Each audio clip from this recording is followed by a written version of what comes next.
Honorable Deputy Chairperson of the NCOP, men of South Africa, ladies present,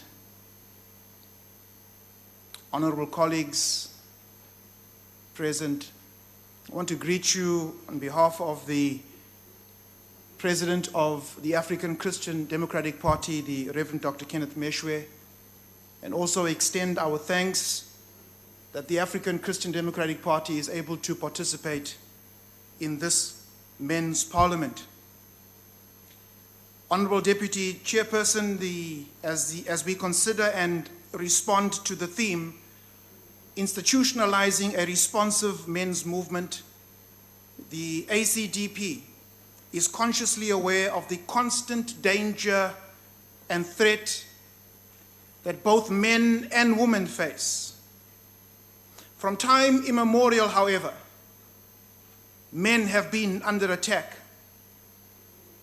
We read about this in the biblical narratives when the first man, Adam, was dispositioned. Later, we see boys being murdered by Pharaoh, the king of Egypt. And even later, when the boy child Christ was born, King Herod ordered the murder of all baby boys under the age of 2.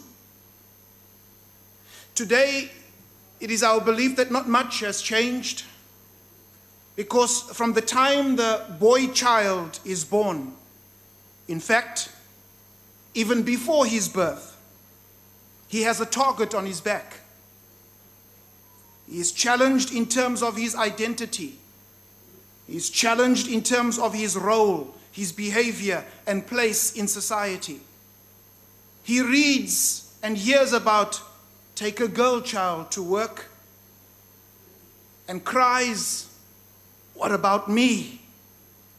Don't I matter as a boy, as a male? Who cares about me?" And so it is for this reason that the ACDP supports the Boys to Men's program initiated by the Churches for Social Transformation, CAST, and other similar programs, which teaches young men that they too are valued, that they have purpose, that our young men in South Africa and around the world are full of potential, that their plans can become a reality, and that even in the midst of persecution, they must persevere in order to progress.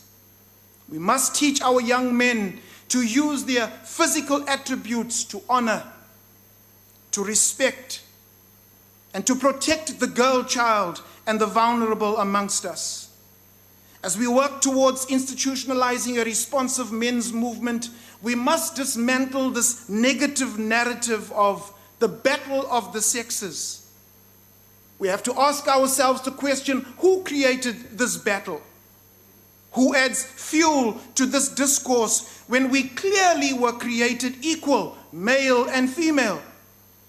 And sadly, the vast majority of abuse today against women and girls is perpetrated by men.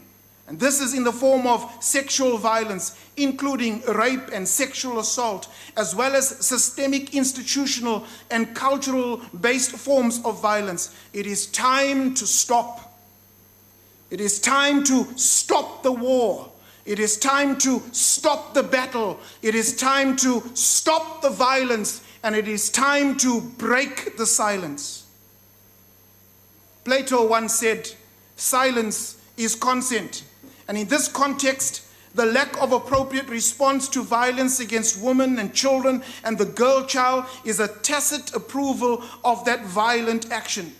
The ACDP is on record for condemning the violence perpetrated against women and children through pornography. We have consistently said that pornography is the theory and rape is the practice. It is hypocritical to speak out against the act of rape, but not the source of rape. Stop the violence. Stop the silence. As I conclude, Robert F. Kennedy said, each time a person stands up for an idea or acts to improve the lot of others or strikes out against injustice, he or she sends tiny ripples of hope, and crossing each other from a million different centers of energy, those ripples build a current that can sweep down the mightiest walls of oppression and resistance. The ACDP supports the vendor saying, Tukawane Riema, let's stand together. I thank you.